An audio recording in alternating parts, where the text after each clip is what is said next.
तर महाशिवरात्रीच्या हिशोबानं आज मार्केटमध्ये 400-500 पेट्या येईल असं वाटलं होतं, परंतु यंदा तशी काय परिस्थिती राहिलेली नाही। यंदा आज मार्केटमध्ये 80 ते जवळजवळ 90 पेट्यांची आवक आज मार्केटमध्ये झालेली आहे। ती फार कमी अशी आवक आहे।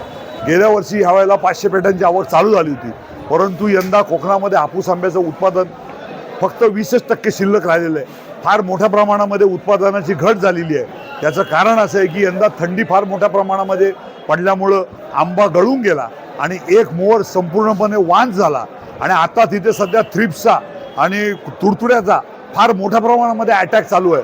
त्याच्यामुळे शेतकरी खर्च करून दमलेला आहे आणि शेतकऱ्याकडे आता पैसे शिल्लक राहिले नाही औषधावरती खर्च करण्यासाठी। त्याच्यामुळे यंदा गेल्या वर्षीच्या तुलनेमध्ये यंदा 20% आंब्याचं उत्पादन शिल्लक राहिलेलं आहे। आज मार्केटमध्ये 80 ते 90 पेट्या आलेल्या आहेत आणि त्याचा जो बाजारभाव आहे तो 1500, छोटा माल जो आहे तो 1500 रुपये डझनाने विकला जातो आणि मोठा माल जो आहे तो 2500 रुपये डझनाने विकला जातो। अशा पद्धतीनं त्याचा सध्या बाजारभाव आहे।